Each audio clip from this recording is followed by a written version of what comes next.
Chapter 17. Uncle. When they pulled into the fairgrounds, they could hear music and see the Ferris wheel turning in the sky.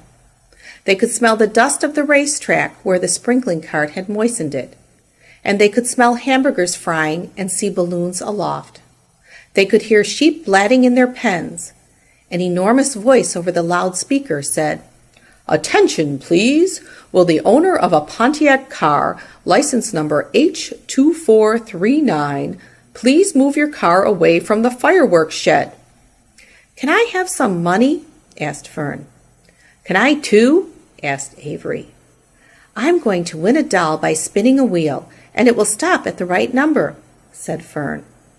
"I'm going to steer a jet plane and make it bump into another one." "Can I have a balloon?" asked Fern. "Can I have a frozen custard and a cheeseburger and some raspberry soda pop?" asked Avery. "You children be quiet till we get the pig unloaded," said Mrs. Arable. "Let's let the children go off by themselves," suggested Mr. Arable. "The fair only comes once a year." Mr. Arable gave Fern 2 quarters and 2 dimes. He gave Avery 5 dimes and 4 nickels.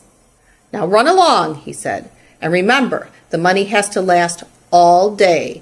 Don't spend it all the first few minutes, and be back here at the truck at noontime so we all have lunch together. And don't eat a lot of stuff that's going to make you sick to your stomachs." "And if you go in those swings," said Mrs. Arable, "you hang on tight. You hang on very tight. Hear me?" "And don't get lost," said Mrs. Zuckerman. "And don't get dirty." "Don't get overheated," said their mother. "Watch out for pickpockets," cautioned their father. "And don't cross the racetrack where the horses are coming," cried Mrs. Zuckerman. The children grabbed each other by the hand and danced off in the direction of the merry-go-round, toward the wonderful music and the wonderful adventure and the wonderful excitement, into the wonderful midway where there would be no parents to guard them and guide them, and where they could be happy and free and do as they pleased. Mrs. Arable stood quietly and watched them go. Then she sighed. Then she blew her nose. "Do you really think it's all right?" she asked. "Well, they've got to grow up sometime," said Mr. Arable, "and a fair is a good place to start, I guess." While Wilbur was being unloaded and taken out of his crate and his new pig pen, crowds gathered to watch. They stared at the sign, "Zuckerman's Famous Pig." He was pleased with his new home. The pen was grassy, and it was shaded from the sun by a shed roof. Charlotte, watching her chance, scrambled out of the crate and climbed a post to the underside of the roof. Nobody noticed her. Templeton, not wishing to come out in broad daylight, stayed quietly under the straw at the bottom of the crate. Mr. Zuckerman poured some skim milk into Wilbur's trough, pitched clean straw into his pen, and then he and Mrs. Zuckerman and the Arabills walked away toward the cattle barn to look at purebred cows and to see the sights. Mr. Zuckerman particularly wanted to look at tractors. Mrs. Zuckerman wanted to see a deep freeze.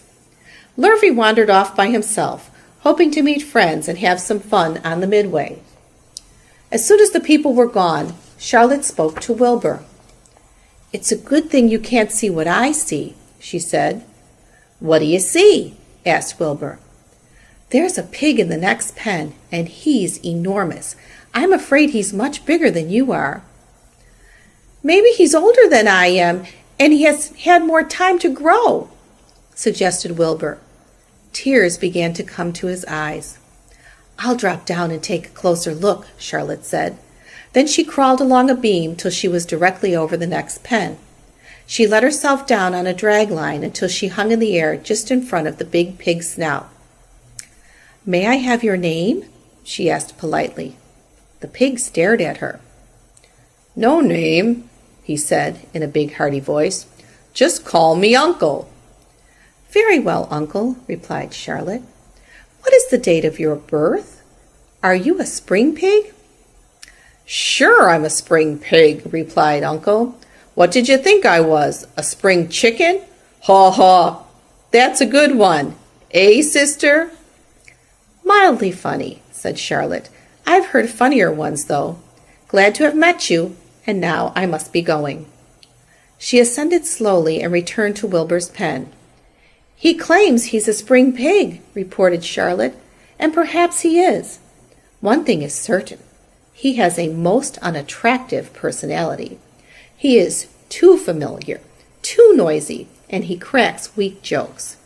Also, he's not anywhere near as clean as you are, nor as pleasant. I took quite a dislike to him in our brief interview. He's going to be a hard pig to beat, though, Wilbur, on account of his size and weight. But with me helping you, it can be done."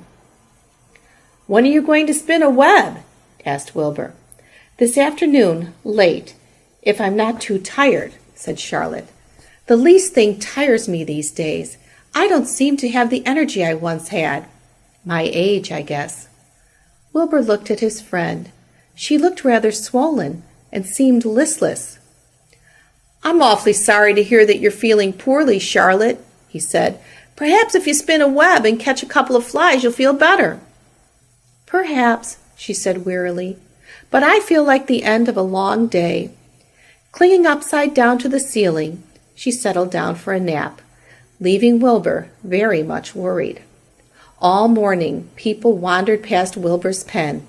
Dozens and dozens of strangers stopped to stare at him and to admire his silky white coat, his curly tail, his kind and radiant expression.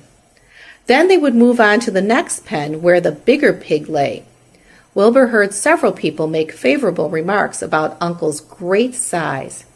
He couldn't help overhearing these remarks, and he couldn't help worrying.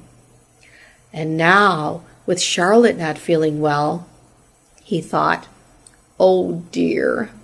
All morning Templeton slept quietly under the straw. The day grew fiercely hot. At noon the Zuckermans and the Arabills returned to the pig pen. Then a few minutes later, Fern and Avery showed up. Fern had a monkey doll in her arms and was eating Cracker Jack. Avery had a balloon tied to his ear and was chewing a candied apple.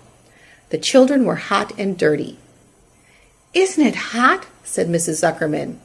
"It's terribly hot," said Mrs. Arabill, fanning herself with an advertisement of a deep freeze. One by one they climbed into the truck and opened lunch boxes. The sun beat down on everything. Nobody seemed hungry. "When are the judges going to decide about Wilbur?" asked Mrs. Zuckerman. "Not till tomorrow," said Mr. Zuckerman. Lurvy appeared carrying an Indian blanket that he had won. "That's just what we need," said Avery. "A blanket." "Of course it is," replied Lurvy, and he spread the blanket across the sideboards of the truck so that it was like a little tent. The children sat in the shade under the blanket and felt better. After lunch, they stretched out and fell asleep.